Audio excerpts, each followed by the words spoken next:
world-renowned leader in the field of mind-body healing. He was Chief of Staff at New England Memorial Hospital. Now he's Executive Director for the Institute of Mind-Body Healing in San Diego, California.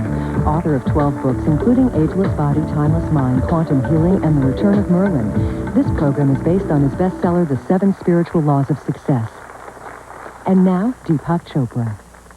Thank you. It's a great privilege, a great honor to be speaking to all of you today. And today's topic is going to be the 7 spiritual laws of success. And you might ask why success. I think it's obvious that success is a universal desire. I don't know of anyone who doesn't want to be successful. But a lot of people, even though they want to be successful, don't have a very clear notion or can't even define what success is. So I think we should, first of all, be very clear about what success is. I think success has many components. Success can be defined as the progressive realization of worthy goals. It has been said by psychologists and scientists that the human mind, the human nervous system, is a goal-seeking organism. Success is also the fulfillment of our desires, because we have a number of desires, a number of kinds of desires. We have material desires for wealth and affluence. We have physical desires, which include good health, vitality, clarity of thinking, a feeling of buoyancy, energy. We have emotional desires, which include loving relationships, which include psychological stability, peace of mind, creative freedom. We have spiritual desires, which means that we recognize at some level of our being that there's another dimension to reality, that this is not all there is, that which we see and touch and hear and taste and smell, that there is a higher self. We have an intuitive feeling about that.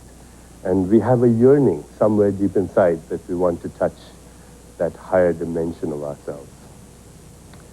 So success includes the fulfillment of all these desires as well. And finally, I think success is the progressive expansion of the state of happiness.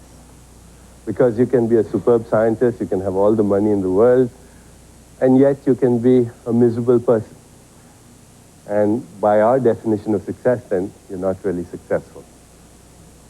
Having defined success in that way, I think it becomes obvious that if we go on the street and ask people, are they successful by this definition, you'll find that very few people are successful. So why is that? Why, by this definition, we find very few people who are really successful? I think the answer is that our culture, our social indoctrination, and even our history has set the idea or given us the idea that success depends on hard work, that it depends on exacting plans, that it depends on driving ambition. This is the ethic we've all been brought up with.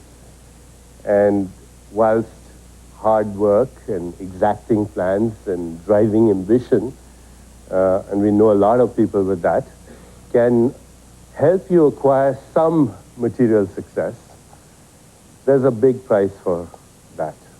There's a big price for that.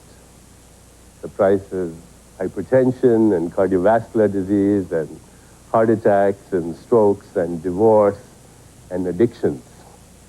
And that's why we see that on the road to success, many people succumb to ill health, get cancer, or die before they reach their goal.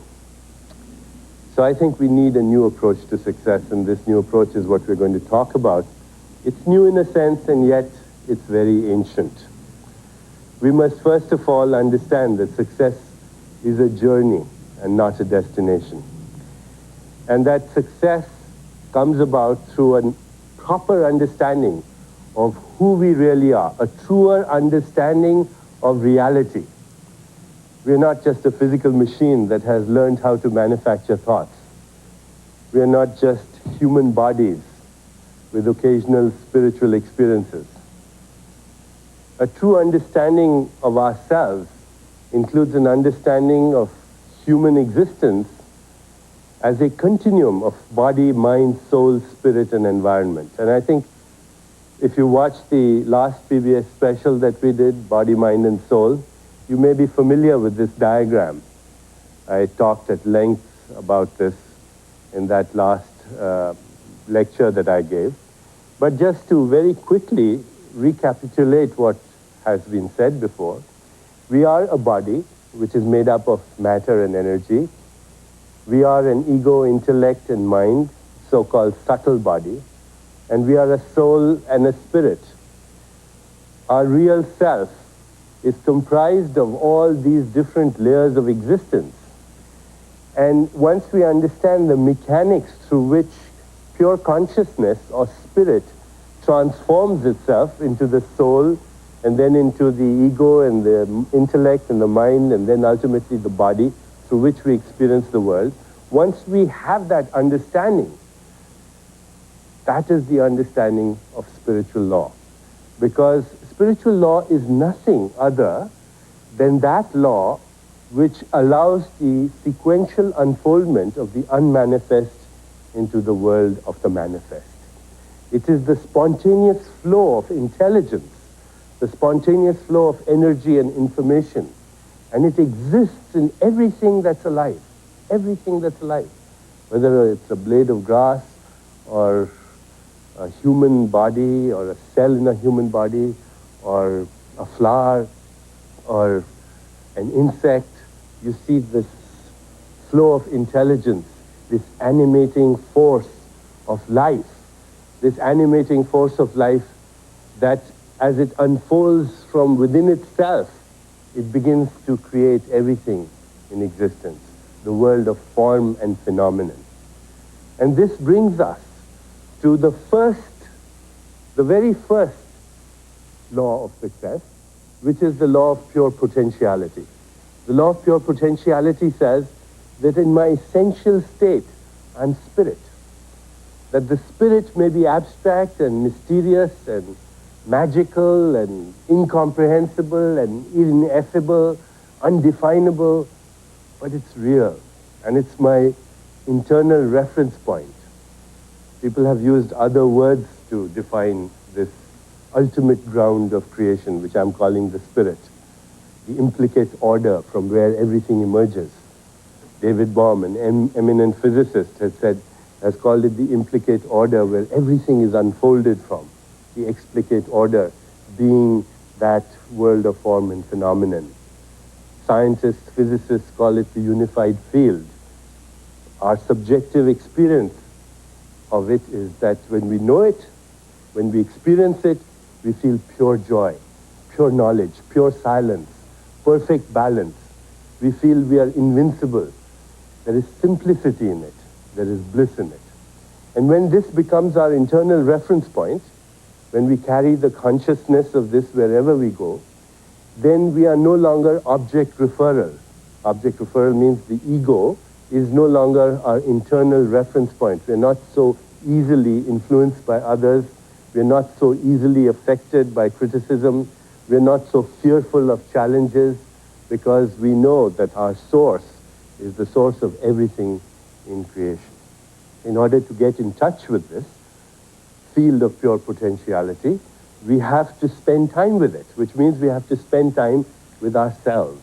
You wouldn't spend time, an entire lifetime with a stranger, and yet people spend an entire lifetime with strangers, and that stranger is their inner self. That stranger is their inner self.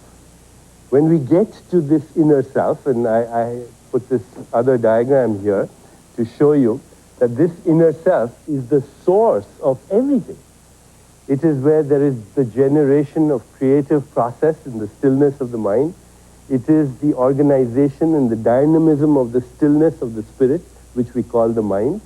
And it is the delivery and doing in the world of form and phenomenon, which is done through the body. So when we want to know ourselves as the totality of everything, then we have to know it as that mind, which creates everything in existence. It's the source of creation. It's pure consciousness, our essential nature. If we align with that power, we align with the power that creates everything in the universe. And in order to do that, we have to begin to get there. And the way we get there, the way we apply the law of pure potentiality, is through the experience of silence. And so I would like to summarize today the first law for you, which is that I am pure spirit. And the way I get in touch with that pure spirit is I take time each day to commune with nature and silently witness the intelligence within every little thing. I take time every day for silence and meditation. I take time to not judge, because as I cease from judgment, I create silence in my internal dialogue. And when I create silence in my internal dialogue, I get in touch with the field of pure potentiality. So at this point, in fact, I'd like to read to you a poem that I found from Tagore, which says a little bit about what happens to us when we experience nature, and through nature, we experience the pure spirit. He says, "On the day when the lotus bloomed, alas, my mind was straying, and I knew it not. My basket was empty, and the flower remained unheeded. Only now and again a sadness fell upon me, and I started up from my dream and felt a sweet trace of a strange fragrance in the south wind. That vague sweetness made my heart ache with longing, and it seemed to me that it was the eager breath of the summer seeking for its completion. I knew not then that it was so near that it was mine, and that this perfect sweetness had blossomed in my own heart." So that is what happens. That is what happens when we experience pure potentiality.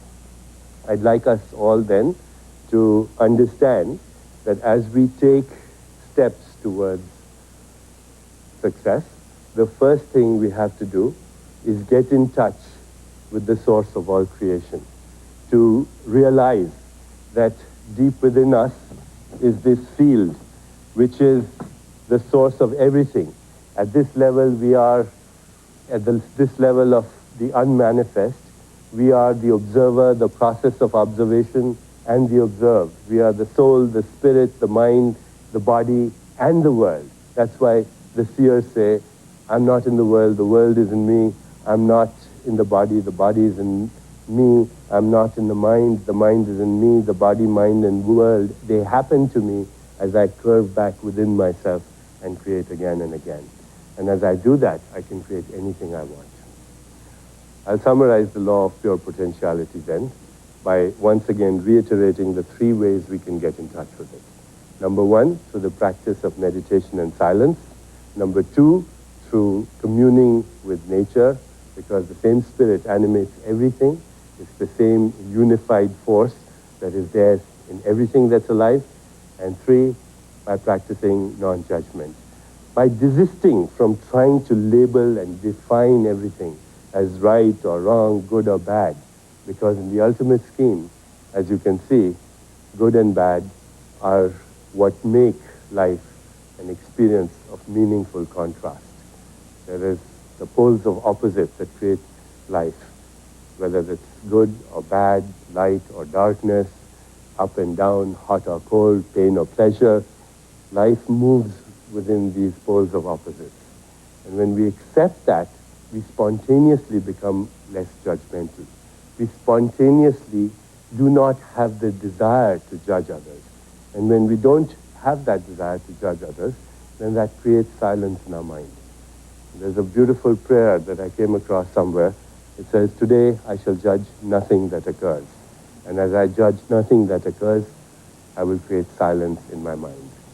And as I create silence in my mind, I will communicate and commune and have that meeting with the cosmic mind that is running and orchestrating the machinery of the universe. The cosmic mind whispers to us in the silent spaces between our thoughts. And people have called this intuition or revelation or insight or inspiration or creativity, there are different words of saying the same thing. That we are getting in touch with the cosmic computer that is orchestrating the infinite diversity of the universe. Once we recognize that, once we have an experiential knowledge of that, then we feel that there is nothing in this universe that is not accessible to us. Whatever the mind of humans can conceive and imagine, it can create. Because you are going to that source which creates everything. So this then is the first law. And as we go through this program, I'd like to take you through all the 7 laws, which are the principles of nature, which are the principles through which nature manifests into the infinite diversity of life. And as we do that, we will see how this helps us to realize all the goals that we have. Material, emotional, spiritual, all those goals. Thank you. Stay tuned. We'll be right back with more of Deepak Chopra and the 7 spiritual laws of success after this opportunity for you to pledge your financial support to this public television station. This station is Vermont ETV.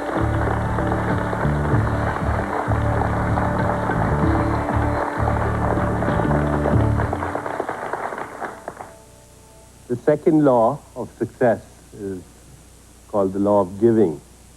And it might easily be called the law of giving and receiving as well. And before I go into that, I'd like to read to you something that came through the poetic wisdom of the poet that I quoted previously, Rabindranath Tagore.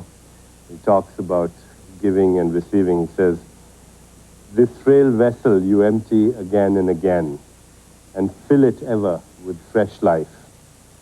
This little flute of a reed you have carried over hills and dales, and have breathed through it melodies eternally new. Your infinite gifts come to me only on these very small hands of mine. Ages pass, and still you pour, and still there is room to fill." So I think that expresses very beautifully that this universe in which we exist, it operates through dynamic exchange. That giving and receiving are different aspects of the flow of energy in the universe. And in our willingness to give that which we seek, we keep the abundance of the universe flowing through our lives, circulating through our lives. Jesus Christ himself said, "Give and it shall be given unto you." And we stop the flow of either giving or receiving. We interfere with nature's intelligence. Energy stops flowing from the unmanifest into the world of the manifest. So we have to keep doing that, because at the moment you stop, that causes strangulation, it causes coagulation, it causes decay, it causes death. Death of the energy. The human body is a device that captures energy from the universe, circulates it, and then gives it back to the universe. And even wealth is nothing other than a form of energy. Wealth, luxuries, all the things that you want in your life, these are forms of energy that express themselves through our body.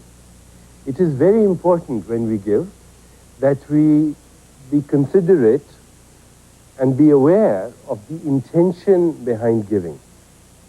Because if we give with a joyful attitude, a joyful frame of mind, then giving becomes in itself its own goal. Giving becomes in itself its own journey, its own goal, its own joy, its own exuberance. It brings spiritual and emotional fulfillment immediately, immediate gratification. And as soon as that happens, then material things also follow. So in order to apply the law of giving, you should say to yourself, wherever I go, whoever I encounter, I will bring them a gift. I will gratefully also receive all the gifts that life has to offer to me. I will make a commitment to keep wealth circulating in my life by giving and receiving the most precious things in life. And what are the most precious things in life? Psychologists tell us that the most precious human needs are caring, affection, attention, appreciation, and love. We're going to talk a lot about love later, but I think it's very important to recognize that attention and affection and appreciation are things that people seek and yearn for the most.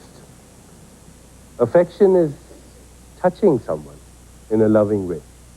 In our society, we don't touch enough. In fact, I recently came across an interesting study done by a European psychologist.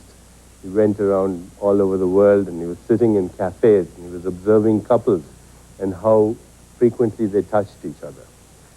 So in Latin America and places like San Juan and Mexico, he found that the average number of tactile contacts per hour was something like 180. In Paris, the average number of tactile contacts per hour was 90. In Gainesville, Florida, it was 2. And then he went to England and he waited and waited and nothing happened. Probably nothing has still happened. When you touch somebody lovingly, you automatically cause the release of healing chemicals in their body. And there's a physiological response to that. People feel better because there's the release of biochemicals that are in fact are healing chemicals. It is important to touch, it is important to say. Appreciation is saying that you sincerely appreciate something about another person. And attention is listening with your whole being. We frequently are already planning our response to somebody's question or somebody's statement even before they've finished it. We do not listen with the totality of our being. So these are the most important human needs. When we practice giving in this way, we begin the whole process of circulation in our life. The next law is the law of karma. Now people have a lot of misunderstandings about karma, and especially in the West. Karma is a Sanskrit word which in fact simply means action and choice making. We are choice makers. In our essential state, we are choice makers. In every moment of our lives, we are making choices. Some of these choices we make unconsciously, and some of these choices we make consciously. But nevertheless, we are infinite choice makers. Right now, I have an infinity of choices available to me at this moment. So, the law of karma says that even though in every moment of our life, we have an infinity of choices available to us, there is one choice out of those that is probably the most evolutionary, the most fulfilling, the most important, the most correct choice. That choice is karmically correct. That choice is karmically evolutionary for everyone. It means that that choice will bring me joy, and that choice will bring joy to all others that are affected with the choice. So that choice which brings joy and fulfillment to me and simultaneously brings joy and fulfillment to all those who are affected by that choice is karmically the most appropriate choice. And therefore the law of karma says that every action generates a force of energy that returns to us in like kind. You've heard the expression, what we sow is what we reap. And when we choose actions that bring happiness and success to others, the fruit of our karma is happiness and success for ourselves. The fruit of our karma is happiness and success for ourselves. If you want to help somebody and you want to be helped, it's the same thing. If you want appreciation, as we said earlier, give appreciation to others. If you want joy, learn to make others joyful. If you want pleasure, learn how to give pleasure to others. If you want money, then help somebody else make money. That's what it means, to make a karmically correct choice. Now, how does one go about doing that? And, you know, nature has gifted us with an amazing, amazing system of intelligence. I think these days you may be hearing the word emotional intelligence a lot, or perhaps you're familiar with the notion of intuition as well, which allows you to make karmically correct choices. Nature has given us an amazing computing system in our body. It's called feeling. It's called the finest level of feeling. At the finest level of feeling in our cells, there's a computing system that is far beyond anything that exists in the bounds of rationality. Because this computing system actually is your link through the spaces between your thoughts, which we also already mentioned that before, is your link to the cosmic computer, which is a field of infinite correlation, infinite possibility. What does infinite correlation mean? It means that there is the ability in the system to take an infinity of things and simultaneously create events in order to fulfill your desire. Simultaneously. Your body has that intelligence. A human body can think thoughts, and it can play a musical instrument, and it can kill germs, and it can eliminate toxins, and it can make a baby all at the same time. And whilst it's doing that, it monitors the movement of stars and incorporates that cosmic rhythm into its own biological rhythm.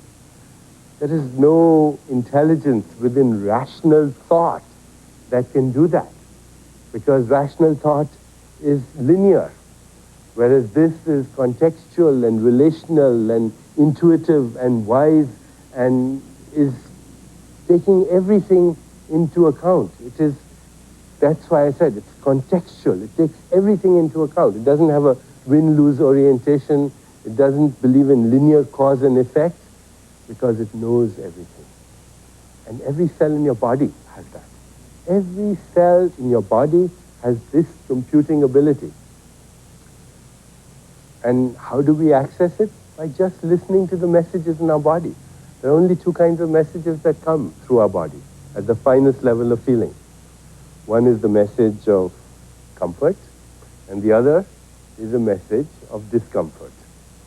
One is a message of pleasure, and the other is a message of disgust, to put it in plain words. When you say so-and-so is very intuitive, all you're saying is that they're very tuned in to the messages that their body is giving. It's a heightened sense of awareness. They can tune into this finest level of feeling. So if we want to apply the law of karma, the first thing we have to do is culture body intelligence. Be a really good animal. Culture body intelligence. Listen to what your body is saying. When confronted by a choice, ask your body, should I do this? And if the body sends a message of comfort, then it's karmically appropriate to do that. You might think that the heart is very mushy and sentimental, that it might be misled, especially if you're in a business agreement with somebody or trying to negotiate something. But the fact is, it's not that way. I once interviewed a very successful man in Japan who had earned through his lifetime over $250 billion. He was the former founder of Sony Corporation, the first CEO of Sony Corporation. And I asked him, did you go to Harvard Business School? He had not even gone to any advanced training in business. He said whenever he had to make a deal, he would ask his body. He would say, I would swallow the deal. And if it gave me indigestion, I wouldn't touch it. I went right through. I knew it was the right thing to do. Somewhere here in your body, particularly in this area called the heart, and the heart is not a mere pump. It's an organ of intelligence and wisdom, is this computing system. Ask it and bring your choice from the level of the subconscious to the level of the conscious mind by witnessing it.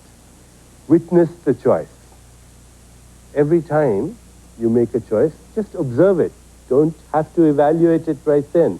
You don't have to label it. You don't have to define it. You don't have to describe it. You witness it. And in the mere witnessing of it, you bring it up from the subconscious realm to the realm of the conscious mind. The second thing that you do is that as you observe the choice, you also foresee the consequences of that choice.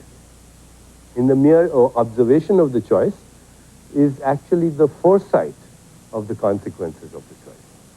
And ask yourself, will this choice bring fulfillment and happiness to me and to all those who are affected by this choice? And then ask your body, and if the body says yes, then it's the right choice. If the body says no, then it's not the right choice. And you know, I have met lots of people who initially resist this. They think, if I'm going to ask my heart all the things, then I'll never make a good business decision. But it's not true. It's not true. The heart is not sentimental. That's a misconception. The heart is wise. And there is a big difference between sentimentality and wisdom and sobriety. Carlos Castaneda once said, we do not need sentimentality in order to go on the path of spirituality. In fact, he said, beware of those who weep with realization. They have realized nothing.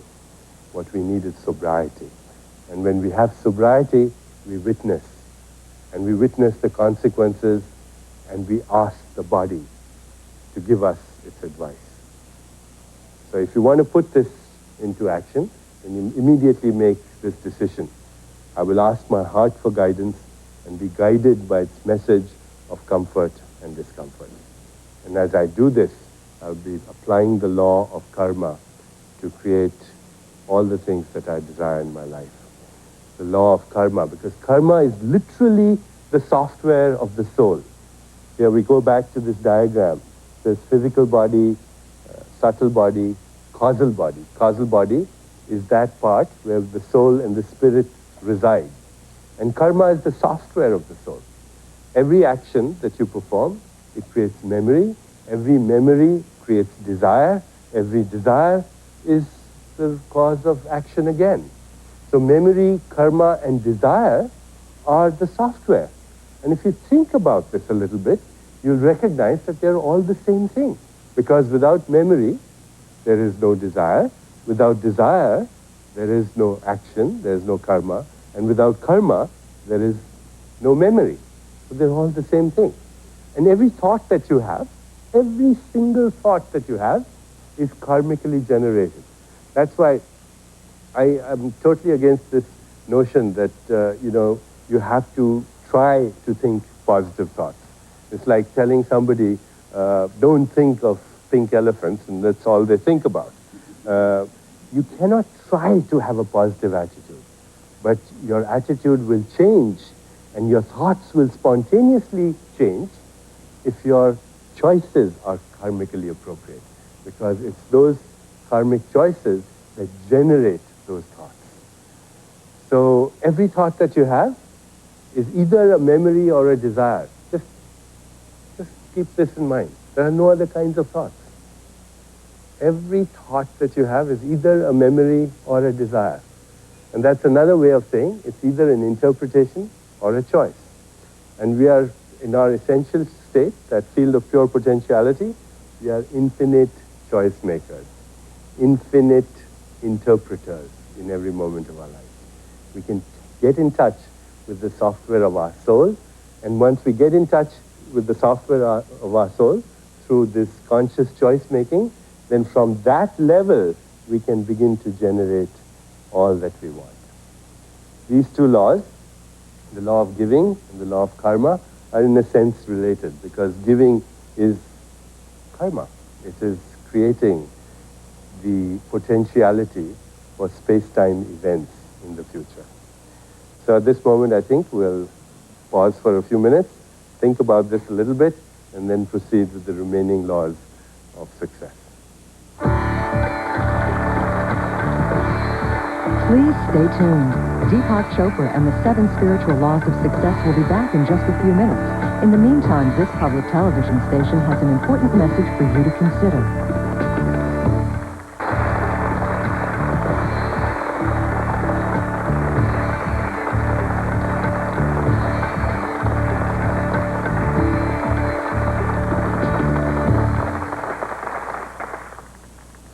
When I was speaking to you about the law of karma, some people, when they hear the word karma, because they're not very familiar with it, they seem to sense that karma implies a universe of determinism.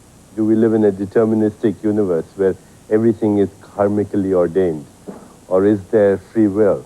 And of course, philosophers have perpetually debated through the centuries this whole proposition. Is it a universe of determinism, or is it a universe of free will?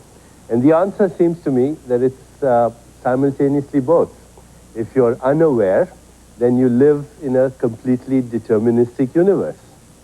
And a lot of us are like that. We are Pavlovian models that salivate at the tinkle of a bell. And we are at the mercy of every passerby on the street. A compliment and we feel flattered, and an insult and we are wounded for the rest of our lives. And we call that freedom. So, it's not freedom. This is a deterministic universe if we are unaware. But if we are aware, and spirituality is nothing other than a progression into that domain of our awareness which is more aware, so that ultimately we become aware of awareness itself. And that's where we are all going, even those of us who are not trying, because evolution is the nature of life. But I want you to keep in mind that karma is in fact the ultimate affirmation of freedom. Let me read to you what Swami Vivekananda said about karma. He said, karma is the eternal assertion of human freedom. Our thoughts, our words and deeds are the threads of the net which we throw around ourselves. And the law of karma then leads to the next law, which is the law of least effort. The law of least effort. Let me read to you what Lao Tzu said about the law of least effort. He said, an integral being knows without going, sees without looking, and accomplishes without doing. So the law of least effort, what does it say? The law of least effort says that nature's intelligence functions with effortless ease, with carefreeness, with joy, with harmony, with love. And when we harness the forces of harmony, joy, love, and laughter, we create success and good fortune with effortless ease. Look at nature. Are the birds trying to fly in the sky? Is this hair trying to come out of my skin? Is a fertilized ovum trying to become a human being? Is there any effort in nature? You look at nature's intelligence, because it is the intelligence of the total mind, where there is generation of the creative process, organization in the dynamism of the stillness, and delivery. Every process of creation goes through those 3 elements: generation, organization, and delivery. That's why it's the total mind. And when you have access to the total mind, there is no question of effort. There can't be effort. The operating principle in nature is do less and accomplish more. And ultimately, if you're aligned with that mind, then you do nothing and accomplish everything. Look at there, it's happening. With that spontaneity, with that bliss, with that harmony, with that frictionless flow of intelligence, of information and energy that is simultaneously orchestrating everything. So the law of least effort then is a very important natural law. It is just the opposite of the law that we see operating in our universe today. Hard work, driving ambition, exacting plans, to be so caught up in the certainty of the known. The known is a prison. It is the unknown which is the field of pure potentiality, the field that we need to step into. So, once again, how do we put this law into operation? How do we put the law of least effort into operation? There are three basic principles that we need to practice in order to put the law of least effort into motion. The first is practicing the principle of acceptance. Acceptance means that I can create the future, I can revise the past, but this moment I should accept as is. This moment is as is because the whole universe is as is. The entire universe has conspired to create this moment. And therefore, this moment is precious. And if I have my attention on this moment, I'm literally in the presence of that total mind that is orchestrating the infinity of the universe. It also means, therefore, that if things are not going my way right now, then I just let go of my idea of how they should be, because the universe has plans even bigger than I imagined for me. I surrender to this moment. In surrendering to this moment, I accept things, situations, people, circumstances as they are, not as I wished they were. I can still create the future, of course. The second principle that allows for that is responsibility. Responsibility without guilt, responsibility without shame. The word responsibility, in fact, means the ability to have a response. And the more creative your responses are to every challenge in your life, the more responsible you are. Every moment of our lives, there are certain things that people label as problems, when in fact they are opportunities and challenges for growth and evolution, and actually even for material benefit. If we relabel every problem that you have as an opportunity, that in itself, that one thing can change your life. And responsibility means that you get in touch with your own feelings, with your own emotions, as and when they occur.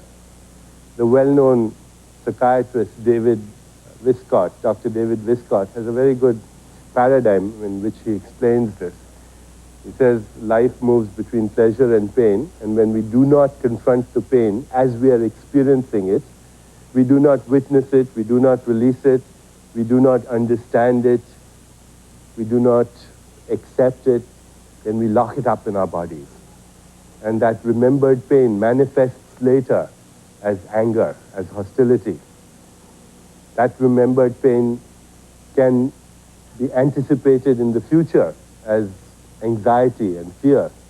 That same pain, when it is directed back into your own self, is experienced as guilt. And all the depletion of energy that occurs with all these things is depression. Anger and hostility and fear and anticipation of misfortune, guilt, depression. These are all the problems that arise when we do not get in touch with ourselves. And as we get in touch with ourselves and consciously witness the pain that we are having as we are having, then we are behaving responsibly. Responsibility is the ability to surrender to the pain as well as to the pleasure. Life moves between these two banks all the time. That's not the problem. The problem is when we get stuck on either bank. Responsibility, therefore, is also the affirmation of our own freedom. Nobody can hurt me unless I give them permission to do so. And it is up to me. If my internal reference point is my ego, is this over here, if this is my internal reference point, then as Castaneda has said in one of his books, that will make it necessary for me to remain offended for the rest of my life. But if my internal reference is this, then nobody has permission to hurt me in any way. The third component of the law of least effort is the practice of relinquishing the need to defend your point of view. Defenselessness. Doesn't mean that I don't have a point of view. In fact, all I am is a point of view. But when I lose the need to defend my point of view, then I become invincible. The secret of invincibility is defenselessness.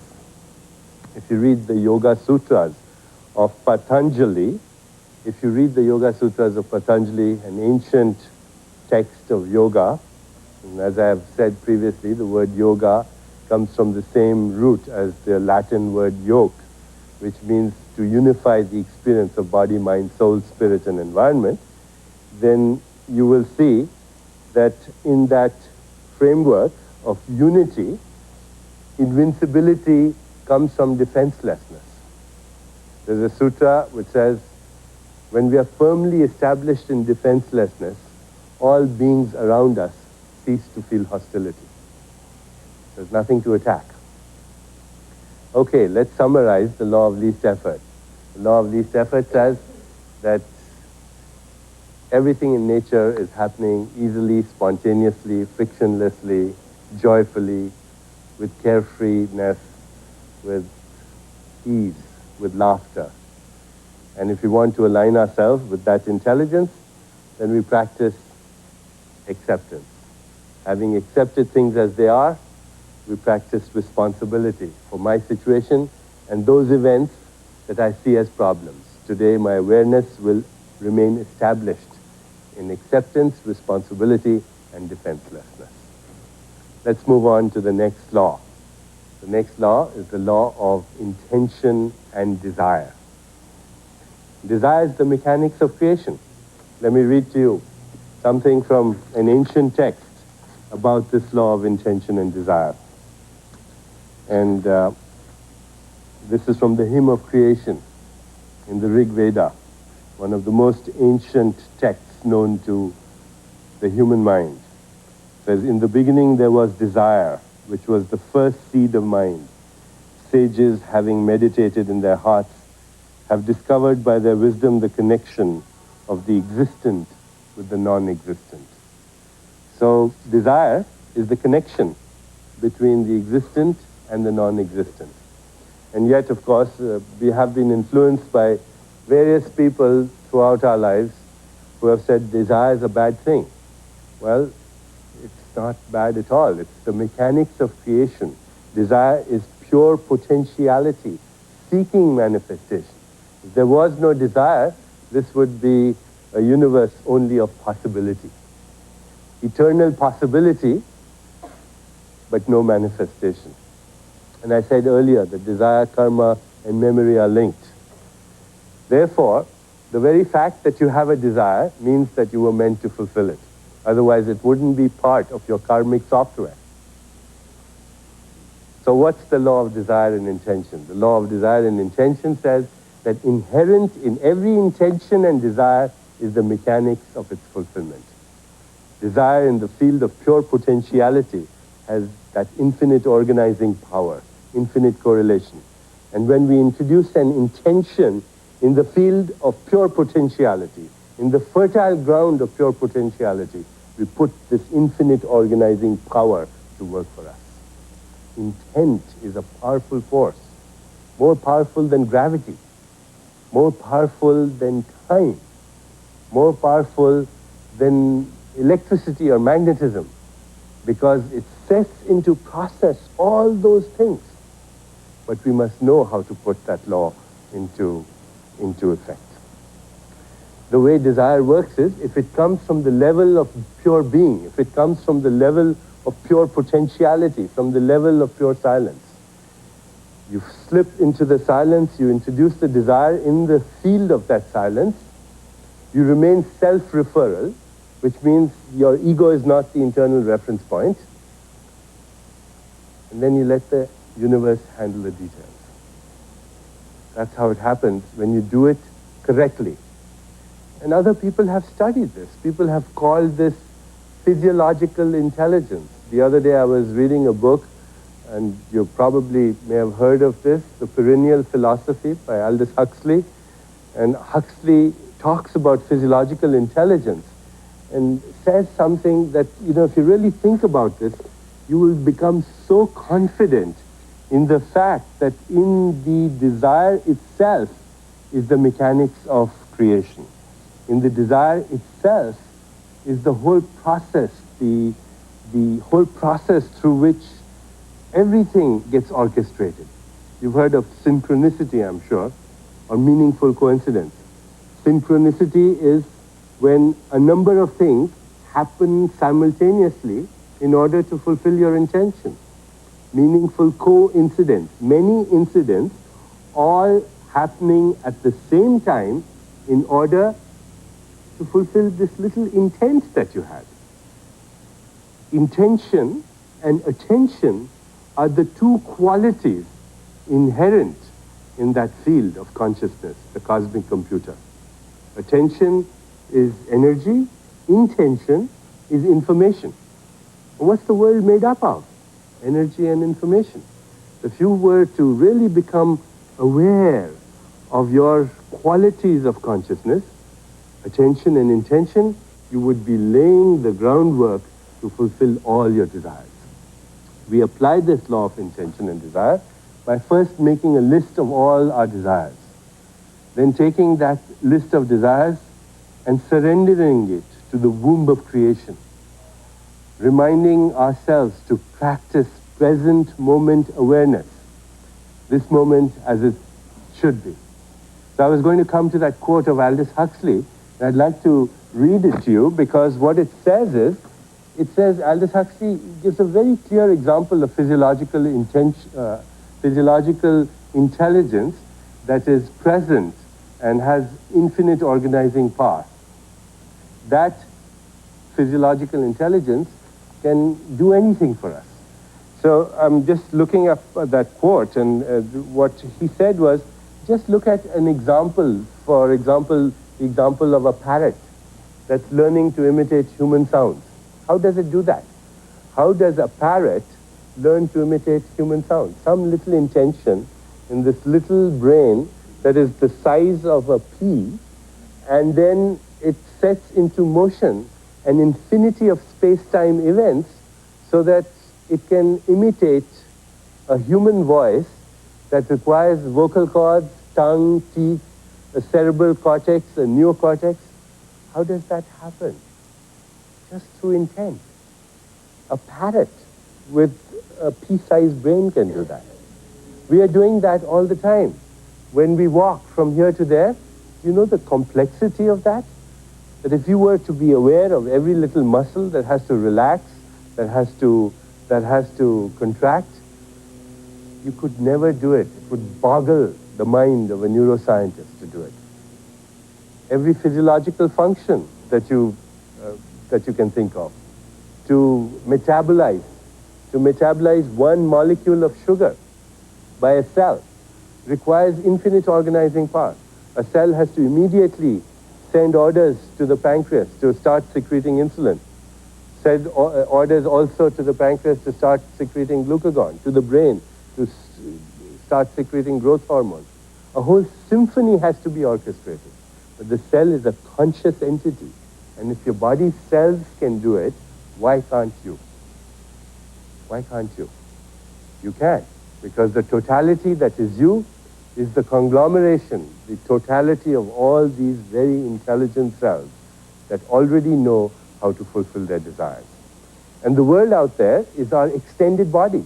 And if you are familiar with the quantum mechanical framework that I've talked about so many times, then you'll realize that there aren't any well-defined edges to our body.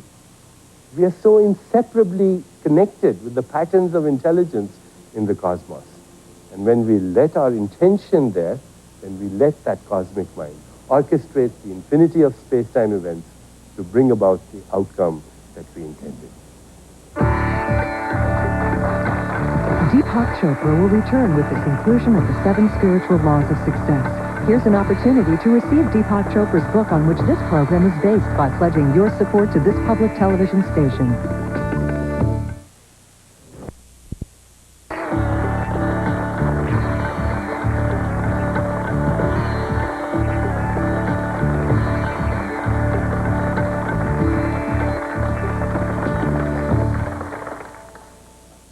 We have 2 more laws of success to deal with, and then we'll have covered the 7 spiritual laws of success. And once we begin to culture these laws of success in our awareness, in fact, I would suggest that every day you might want to put your attention on just one law. So you could make Sunday the day of pure potentiality, Monday the day of giving, Tuesday the day of karma, and so forth. Wednesday, the law of least effort, and then intention and desire, and so on. Then you'll find that soon this will be just the way you think and act and behave, and spontaneously you will be finding success in all areas of your life, not just material, but as I said earlier, spiritual and psychological and emotional, and it will be so easy and effortless. So let's talk about the remaining 2 laws. The 6th law is the law of detachment. I'd like to read to you again from an ancient text, the Mundaka Upanishad, speaking of the law of detachment. The Upanishad, which is an ancient sacred text of the Vedic tradition, says, like 2 golden birds perched on the self-same tree, intimate friends, the ego and the self dwell in the same body. The former eats the sweet and sour fruits of the tree of life, while the latter looks on in detachment. What does that mean? We have two centers of being simultaneously operating in us all the time. And coming back to that diagram, one is the ego, which is our state of object referral, where we are viewing ourselves through the eyes of others. The ego lives in fear always, because all its actions are in anticipation of response, and it's always wondering, is this right, is this wrong, what will be the reaction if I do this? It's fear. It's wounded. And the spirit is that part of ourselves which is beyond that mask of the ego. The ego is where time is also manufactured. The spirit is timeless. It's that timeless factor in the midst of every experience. When your internal reference point shifts from the ego to the spirit, then spontaneously you become an alert witness to your own self. You become an alert witness to your own self. And in that alert witnessing, there is detachment. There is detachment. You recognize that you're not the roles you're playing. That in fact, it may be our destiny to play an infinity of roles, but we are not the roles we are playing. I'm playing the role right now of this fellow who writes these books and gives these lectures. But is that me? Because as soon as I finish this, I'll go home and probably call my son in New York City, and then I'll be playing the role of a father. And perhaps tomorrow I'll call my father in India, and I'll be playing the role of a son. Call my wife, play the role of a husband. Call up a patient in the past and play the role of a doctor. These are roles I'm playing. When I become alert to the fact that I'm playing these roles and stop identifying with the roles I'm playing, then in that very alert witnessing, there is the spontaneous detachment which creates for success. And everybody's been brought up to believe that you've got to get attached to your goal. The answer is no. You have to have the goal, but you have to have detachment as well. It means that you have to be process-oriented, not outcome-oriented. It means that I'm walking this road because I want to get there, but if I didn't get there, it does not matter, because this is the road I want to walk on. And as I walk this road, I feel joy and exuberance and exhilaration and ecstasy. That's what detachment is.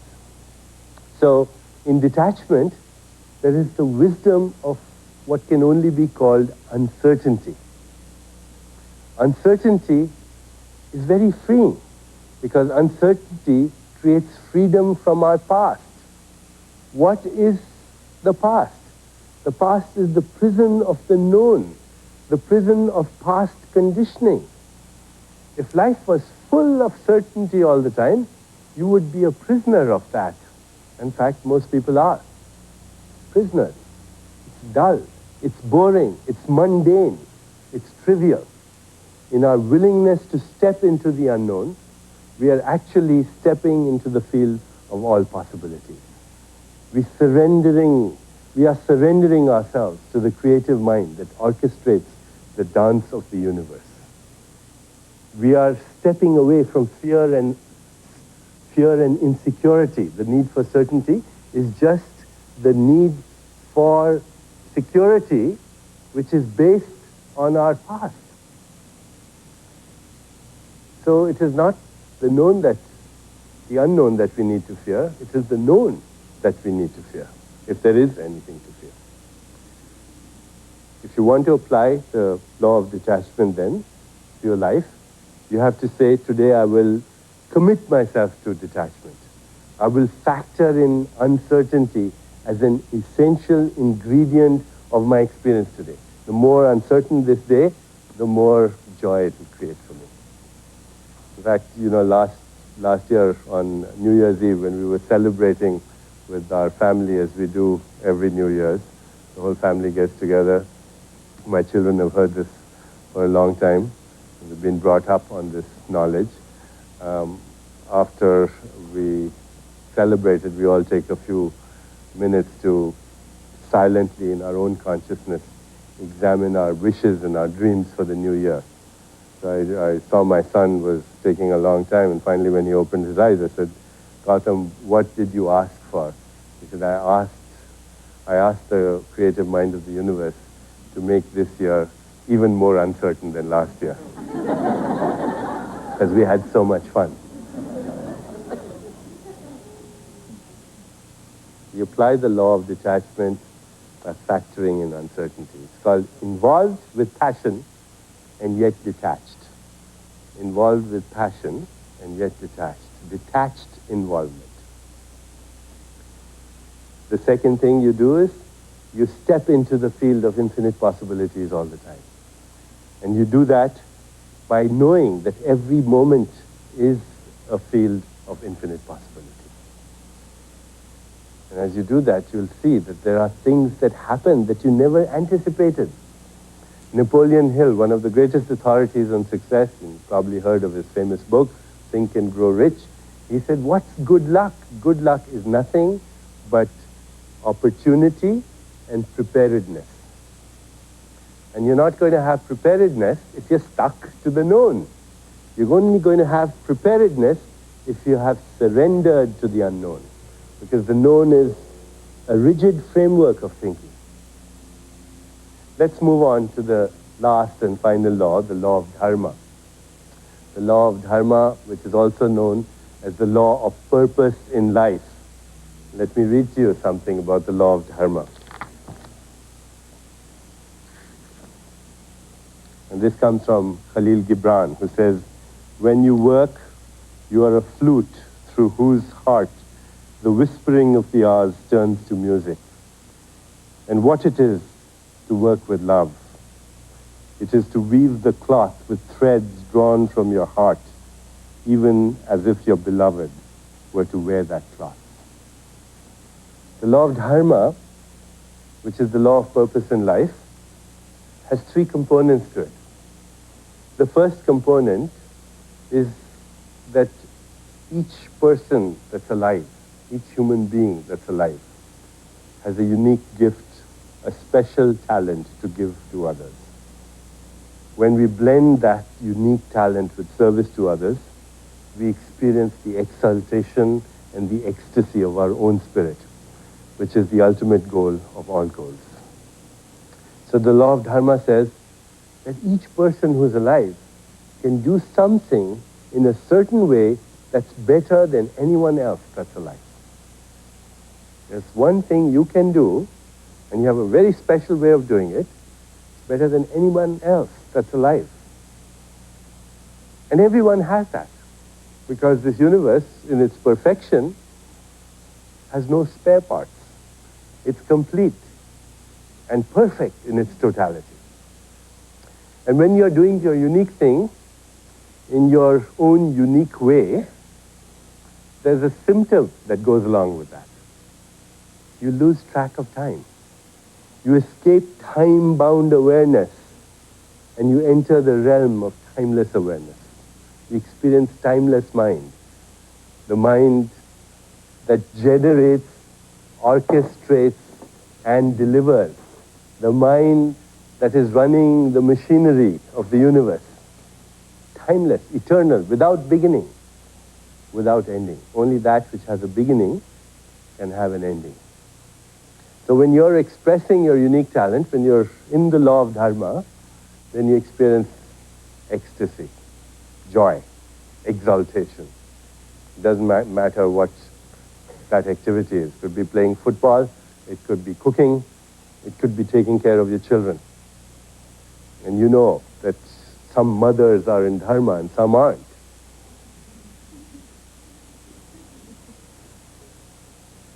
So that's the first component. The second component of the law of dharma says that we are here to help each other. We are here to help each other. If you change your internal dialogue from what's in it for me to how can I give, you'll spontaneously get what you want. Because the internal dialogue of the ego always is what's in it for me, what's in it for me, what's in it for me. The internal dialogue of the spirit, because the spirit is that domain of our awareness where we experience our universality, the spirit is always saying, how can I help? And even in asking that question, how can I help, it is obtaining everything that there is to obtain. That's the second component of the law of dharma. And the third component of the law of dharma is to experience our higher self, to recognize, as Father Teilhard de Chardin said once, that we are not human beings that have occasional spiritual experiences, but in fact we are spiritual beings that have occasional human experiences. And when these three components of the law of dharma are put to use, then anything and everything is possible. If you want to apply the law of dharma, then say, today you commit yourself to lovingly nurture the God, the goddess in embryo that is lying deep within your soul. Make a list of your unique talents and ask yourself every day, how can I help? How can I serve? How can I put these unique talents to the service of humanity? When I raised my children, I just told them these things in the beginning. I told my children, I don't want you to ever think of making a lot of money. I don't want you to ever think of getting the best grades in school or going to the best colleges. I want you to just tell me what you really love to do, enjoy doing, and how you can put that into the service of humanity. They ended up going to the best schools, getting the best grades, all of that stuff, but they never even thought about it. Because when you are in tune with your dharma, then everything comes to you very spontaneously and very effortlessly. The law of dharma literally says, we are gods in embryo. And this might sound like blasphemy, but how can we not be connected to that source that creates everything, because it's the source of our own being. There is nothing other than God. And these gods and gods in embryo are impulses of intelligence. They are states of awareness that come from that universal mind, that come from that universal field of infinite possibilities. And these gods have only one desire. They want to be born. They want to be born. Thank you.